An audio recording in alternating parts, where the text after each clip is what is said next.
My name is Vicki Yancey. I'm an analyst with a major consulting firm in Washington, D.C. area. I'm 34 years old, college educated, and married with 2 elementary school children. I consider myself an average middle-class representative, and it is of the middle class that I would like to speak. Like much of our middle class, I was brought up with the American dream. Both of my parents were the children of immigrants. Neither went to college, yet during the 1960s, my father bought a house and raised 5 children in New Jersey on his salary as a welder. My mother stayed at home. They budgeted their money carefully and did without luxuries, but all 5 of us grew up in a secure middle-class environment. 4 of the 5 children have gone on to college. My parents' expectation was that we would continue the tradition of having a better life than the generation before. My siblings and I now tell the story of American life in the 80s and 90s. My sister in Atlanta is married with 2 children, has a college degree, and works full-time to help support the family income. She would love to be home while her children are young, but they cannot pay their mortgage without her salary. My 2 youngest brothers finished college last year and are living at home, trying to find work during a recession. One who had found work was recently laid off. My 3rd brother, following in my father's footsteps, chose not to go to college and insisted that his wife stayed at home. They have 2 children and would like to have a large family. They also live in a small apartment in a very poor area and depend on money from my father to get by. A middle-class lifestyle is not possible. As for me, despite the fact that my husband has an MBA, we learned it was virtually impossible for a family of 4 to live a middle-class existence in the Washington area on one salary. Everything we have been brought up to believe has proved obsolete as we've struggled to make ends meet and were unable to buy a home. I have now worked for several large firms in this area, and I cannot recall a time over the last 10 years when I have not been around working mothers. Even during my tenure as an at-home mother, for instance, I tried to make ends meet by caring for other women's children.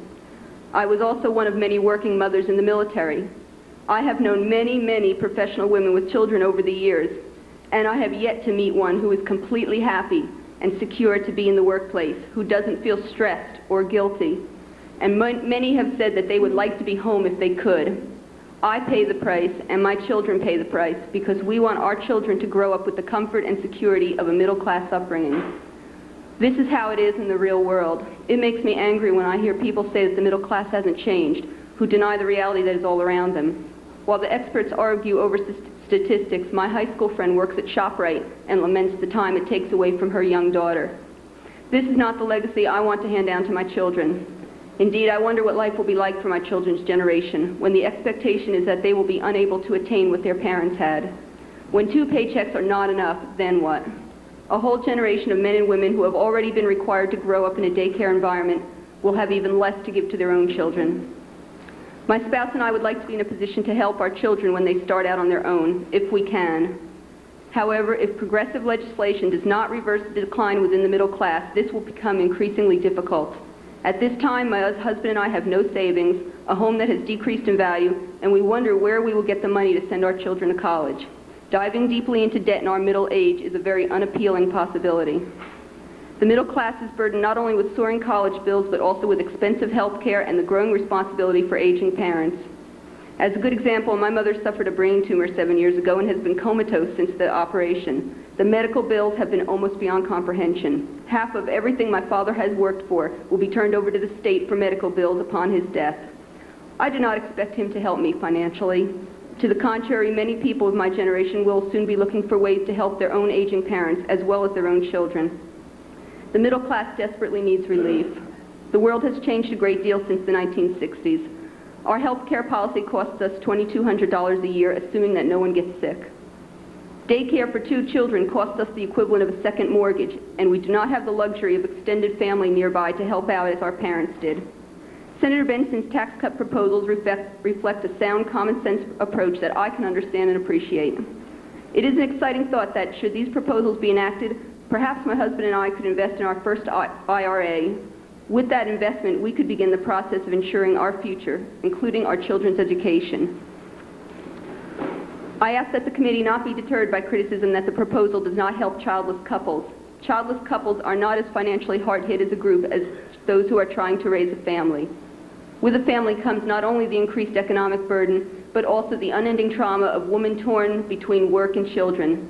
Some women may choose work, some women may choose home, but the key is that the choice should be there. For many middle-class women, there is no longer a choice, except perhaps the choice to remain childless. I hurt for my brother, who is trying to do what he believes is right for his family, because he cannot give his children all that they deserve. I sympathize with the plight of women whose heart tells them to be at home while their children are young, but whose budget tells them otherwise. And I worry about a country that seems to be consumed with a monetary tug-of-war between the rich and the poor, while the middle class is left to shift for itself. Even to a layman like myself, Senator Benson's proposals seem best designed to provide relief to the millions of middle-class families who need it most. People like my brother who would like to have another child may feel more confident in having one. Those people who are looking for free money will find it is not contained in this proposal.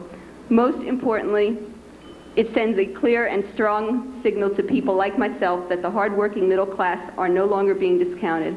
Thank you very much for allowing me to address the United States Senate.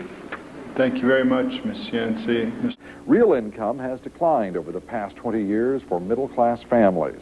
For many in this recession, even two incomes can't buy the American dream. Bob Cardin has the story from Springfield, Virginia. After this, I'm going to draw a big circle after this. Really? Vicki Yancey spending this weekday afternoon with her two children, a rare occurrence because she works full-time. Both Yancey and her husband have white-collar jobs as defense industry consultants. But even with two incomes, the Yancey family is barely scraping by. We live paycheck to paycheck, and if we are one day late putting our paycheck in the bank, we bounce checks. The Yanceys have no savings. They are part of the vast middle class whose real incomes have declined in the past 20 years, according to a congressional study. Yancey and three other middle-income professionals asked Congress Friday for tax relief. My husband works hard, I work hard, and we're not getting anywhere. I want to be able to give my children the best and things that we didn't have growing up. A Democratic tax plan would give families a $300 tax credit for each child. It would cost $60 billion over 5 years and be financed with cuts in the defense budget. We are not investing enough in our own country and in our own people. Our productivity levels are way below what they need to be, and we're losing the economic future. So we need a very strong plan. The administration is also preparing its own tax cut plan for middle-income families. Democrats hope to work with the administration and have a bipartisan package ready early next year. There's also a renewed call to cut the Social Security payroll tax. Congress is trying to decide right now which would be better for the middle class. For families like Vicki Yancey's, any sort of tax relief can't come soon enough. Bob Cardin for CNN Business News, Springfield, Virginia.